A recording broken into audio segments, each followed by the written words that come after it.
ఓం శ్రీ మహాగణాధిపతి నమః, శ్రీ సరస్వతి నమః, శ్రీ గురుభ్యో నమః. జై గణేష్ క్రియేషన్స్ ప్రేక్షకులందరికీ స్వాగతం. నేను మీ అనుపమ. ఎంతో చక్కగా ఆసక్తికరంగా చక్కటి కథా కథనంతో విశ్లేషిస్తూ సాగేటటువంటి శివపురాణంలో ఈ రోజు 122వ భాగం గురించి తెలుసుకుందాము. 121వ భాగంలో వేలాయుధుడు అంటే షణ్ముఖునికి ఏ విధంగా ఆయుధాన్ని బహుకరించారు తల్లిదండ్రులైన పార్వతీ పరమేశ్వరులు, ఆ తర్వాత ఎవరెవరు ఏమేమి కానుకలు ప్రసాదించారు, ఇవన్నీ కూడా పోయిన భాగంలో చూసాము. మయూరం వద్దకు వచ్చి, ఓ మయూరమా, నీ భీకరమైన ధ్వనిని ఉపసంహరించు, మరి సముద్రాలన్నీ అల్లకల్లోలమవుతున్నాయి విజ్ఞప్తి చేసినప్పుడు దాంతో శాంతించినటువంటి ఆ మయూరము తన ప్రచండ వేగాన్ని, మరి చాలా అమితమైనటువంటి అతి వేగాన్ని ఉపసంహరించుకొని తన రెక్కలను గట్టిగా వదిలిస్తుంది. దాంతో మళ్ళీ సమస్తమైన సృష్టి ప్రారంభమవుతుంది. అక్కడి నుంచి మరి ఇలా జరిగిన ఈ కల్పము మయూర కల్పంగా ప్రసిద్ధికెక్కింది. అదిగో ఆ శక్తివంతమైనటువంటి ఆ మయూరాన్ని ఇప్పుడు పార్వతీదేవి స్వయంగా తన కుమారునికి వాహనంగా బహూకరిస్తుందన్నమాట. ఆ శక్తివంతమైన మయూరాన్ని పార్వతీదేవి సుబ్రహ్మణ్యేశ్వర స్వామికి బహుమతిగా అందిస్తుంది. దేవతలంతా ఇచ్చిన అనేక రకాలైనటువంటి ఆయుధాలు, తల్లిదండ్రులు ప్రసాదించినటువంటి శక్తి ఆయుధం లేదా వేలాయుధం అనొచ్చు, మయూర వాహనంతో దేదీప్యమానంగా వెలిగిపోతున్నటువంటి కుమారస్వామిని దేవతలంతా కూడా పలు విధాలుగా స్తోత్రాలు చేస్తూ ఉంటారు.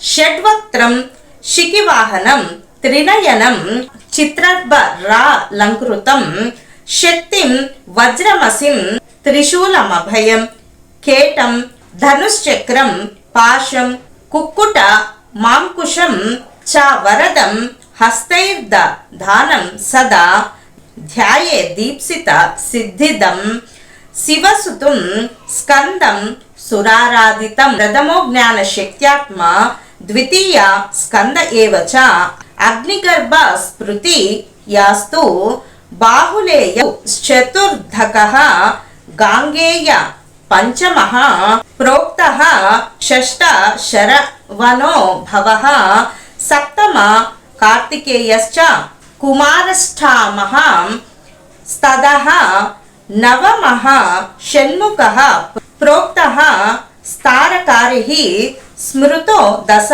ఏకాదశశ్చ సేనానీర్ గుహో ద్వాదశ ఏవ చ త్రయోదశో బ్రహ్మచారి శివ తేజశ్చ తుర్దశః క్రౌంచధారి పంచదశ షోడషణ్ముఖి వాహనః షోడశైతాని నామాని యో జపే భక్తి సంయుతః బృహస్పృతి సమోబుద్ధ్య తేజస బ్రహ్మణ సమః కన్యార్థి లభతే కన్యాం జ్ఞానార్థి లభతే జ్ఞానార్థి జ్ఞాన మాప్నుయాత్ విద్యార్థి లభతే విద్యాం ధనార్థి ధనమాశ్రయే ధనార్థి ధనమాశ్రుతే యద్య ప్రార్థయతే మర్తసత్వరం లభతే ధ్రువం అంటూ అనేక విధాలుగా షోడశ నామాలతోటి షణ్ముఖుని అంటే షడానుని, కుమారస్వామిని, సుబ్రహ్మణ్యేశ్వర స్వామిని అనేక రకాలుగా స్తుతిస్తారు. ఈ విధంగా ఈ రకాల స్తోత్రాలకు స్తుతులకు తనను కీర్తించేసరికి కుమారస్వామి ఎంతగానో సంతోషిస్తాడు.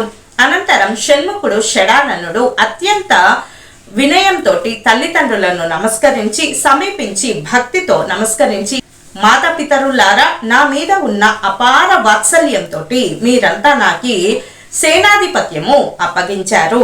ఇక దాన్ని మీ ఆశీర్వాద బలంతో మీరిచ్చినటువంటి దేవ సైన్యం సహకారంతోనూ శక్తి వంచన లేకుండా నెరవేర్చేందుకు ప్రయత్నిస్తాను అంటాడు షణ్ముఖుడు. కుమారుని వినయ విధేయతలకు మురిసిపోతాడు శంకరుడు. విజేత లక్షణం ఏమిటండి? మీ అందరి సహకారంతో గెలుస్తా అంటాడు. అది విజయుడి లక్షణము, వీరుడి లక్షణము. మరి వీరుడు కానటువంటి వాడు ఆల్ ఆఫ్ ద సడన్ అంటే ఎవరో వెనుక నుంచి తోస్తే పైకొచ్చిన వాడు ఎలా మాట్లాడతాడు? నేను చేస్తాను మీ అందరికీ అంటాడు. వీరుడేమంటాడు? మీ అందరి సహకారంతో చేస్తాను అంటాడు. అది తేడా. కాబట్టి మురిసిపోతాడు శంకరుడు వినయ విధేయతలకు. పార్వతి కూడా పొంగిపోతుంది. బ్రహ్మ విష్ణు మహేంద్రుడు దేవతాగణం కూడా షణ్ముఖుని వినయానికి సంతసిస్తారు.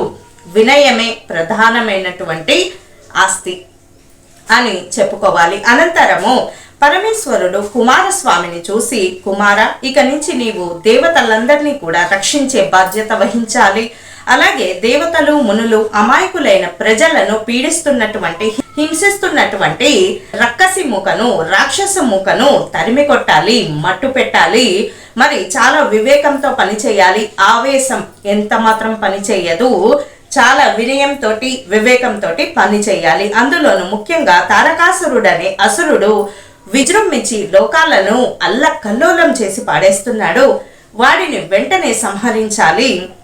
మరి ఆ సంహరించే పనికి పూనుకోవాలి నువ్వు.